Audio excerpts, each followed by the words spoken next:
Hər kəsə salam. Masamın üzərində HP markasına məxsus All-in-One desktop PC anakartı var. Bu arada All-in-One nədir? Yəni monitor, arxasında anakart, yəni bütün portlar demək olar ki, monitorun sanki üzərinə, daha doğrusu arxa panelinə quraşdırılıb. Üzərində olan mikroprosesor yeni nəsil i7 və daxilinə inteqrasiya edilmiş Iris X Intel ekran kartı var. Bu kompütür HP'nin servisi, bu kompütür zəmanəti olduğu, bu kompütür HP'nin rəsmi servisinə göndərilib. Rəsmi servisdəki diaqnozun nəticəsi, yəni rəsmi yerlər məlum məsələdir ki, birbaşa anakart nasazdır və anakart dəyişilməlidir. Zəmanəti bitdiyinə görə təbii ki, əlavə xərc qarşılığında anakartı dəyişməsini təklif ediblər. Anakartın diaqnostikasını yekunlaşdırmışam. Yəni açığı elə də uzun müddət bir diaqnostika prosesi getmədi. Anakartımızın 19 ana kanalında DC çəkimiz anakartın digər arxa üzündə yer alır. Yəni bütün portlar arxa tərəfdədir. Mikroprosesor, RAM slot, digər fazlar, digər üzündə yer alır.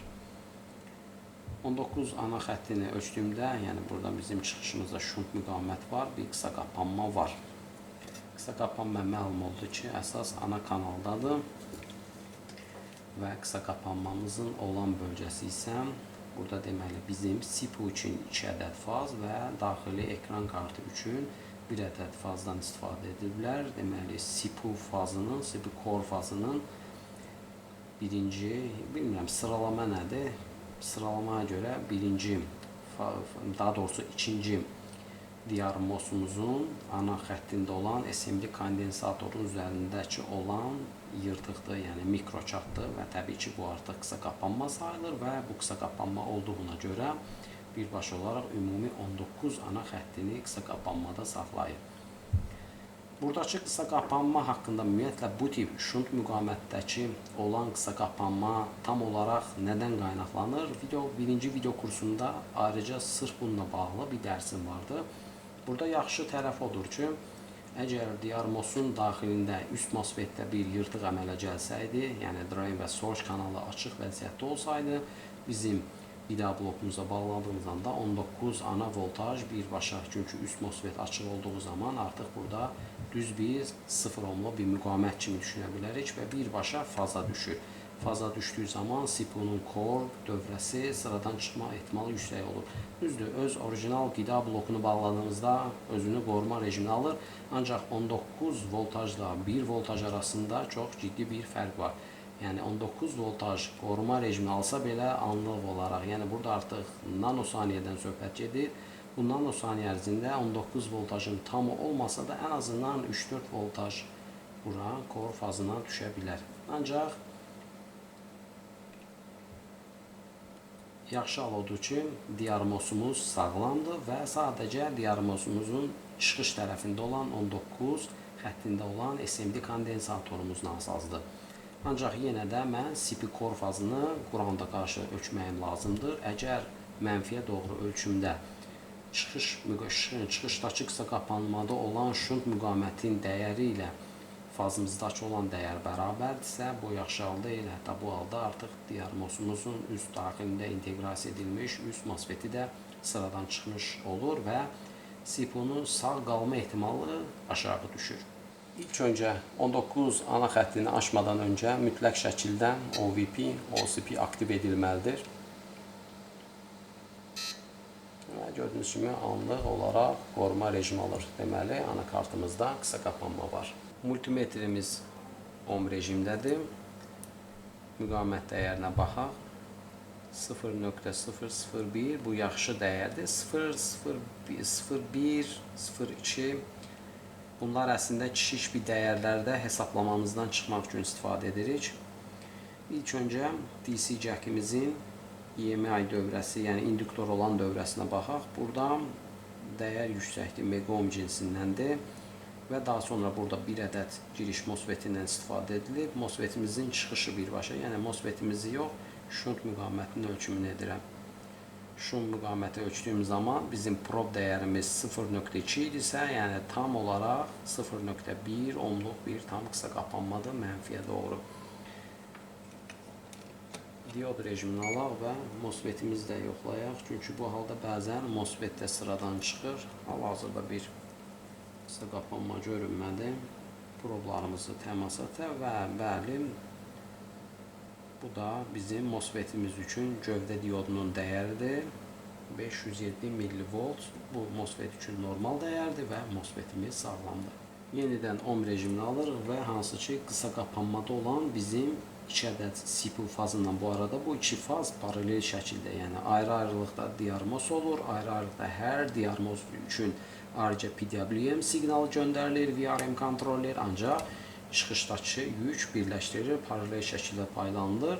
Burada ayrı-ayrı fazlardan istifadə etmə səbəbləri, yəni əgər CPU misal deyəlim ki 100 amper lazımdırsa, bir faz 50 amper, digər faz 50 amperdən istifadə edir. Yəni güclər paylanılır, ancaq çıxış nöqtəsi bir nöqtəyə cəmləşdirilir.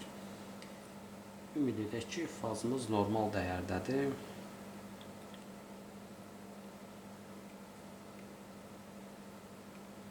Və bəli, bu yaxşı dəyərdir. 38.6 ohm, yəni bizim buradakı diarmozlarımız, 2 ədəd diarmozun hər ikisi sağlam görünür.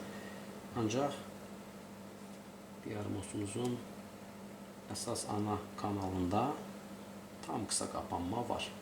Digər fazları hələlik ölçmürəm, çünki ilkin olaraq buradakı 19 ana xəttindəki qısa qapanmanı həll etməyim lazımdır. Sıradan çıxmış kondensatorumuz baxın burada yer alır. Bu əsas 19 ana xətti, yəni həm də driver mostumuzun üst MOSFET-inə gələn əsas ana kanaldır və buradakı SMD kondensatorumuzun kənarına baxdığında artıq burada yırtıq var. Yəni bu kondensator tam yararsız sayılır.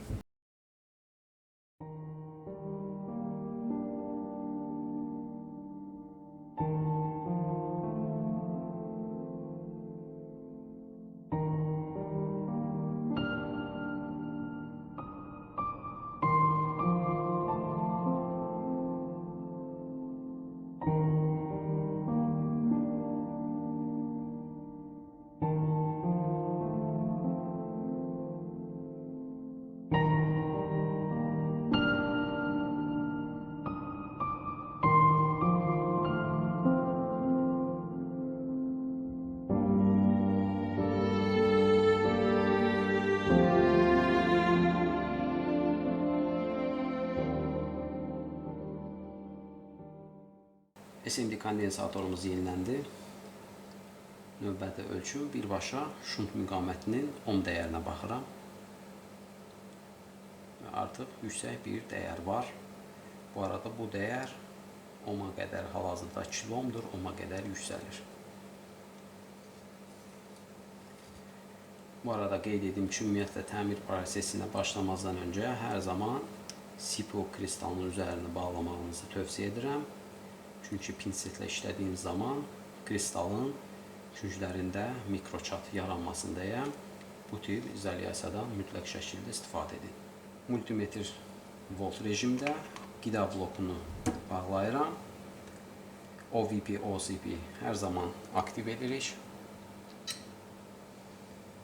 DC jackimizdən LED işığımız yandı. Bu normal halda standby vəziyyətində olduğunu bildirir.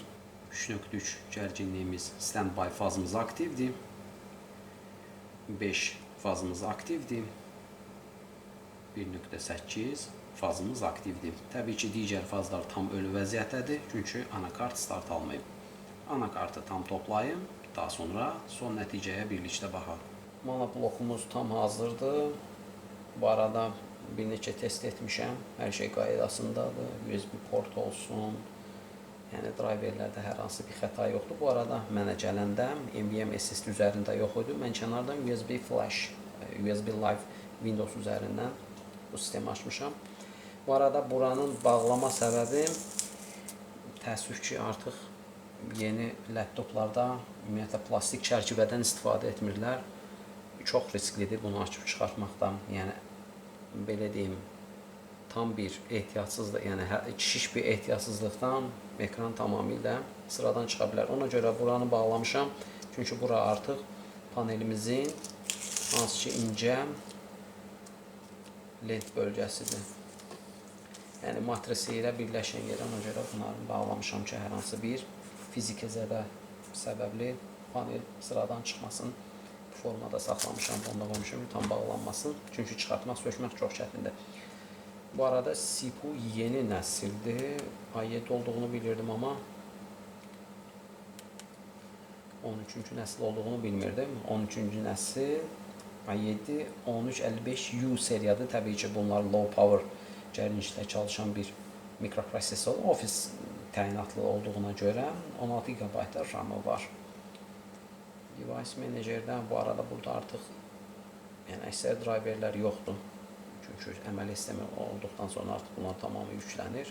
Dediyim kimi, biraz bir live sistem üzərindən kompüter açmışam. Bu qədər. İnşallah növbəti bir təmir prosesimizdə görüşərik. Təmir prosesi bəsitdir, ancaq yenə də hansı addımlar atmaq olduğunuzu düşünürəm ki, öyrənmiş oldunuz. Çünki hələ də bu tip qısa qapanmalarda bir çox servislər, hətta peşəkar olanlar belə, yəni sözlə peşəkar deyirəm mən onlara, onlar belə bir çox xətalar edirlər. Yəni birbaşa heç nəyə təmas etmədən vizual baxışın yöntəmi ilə, bu arada yenə də video kursuma değinirəm. Video kursumda sırf vizual baxışla təmir həlli, çünki vizual baxış təmirin demək olar ki 60-70%-ni təşkil edir. Yəni misal baxın, bu tip problemdə sadəcə vizual baxış və yaxud da mikroskop üzərindən analizlə kompüter anakartdakı qısa qapanmanın nədən qaynaqlı olduğunu aşkar etdik, bərpa oldu və bu da nəticəsi. Növbəti videomuzda görüşərik. Sağ olun.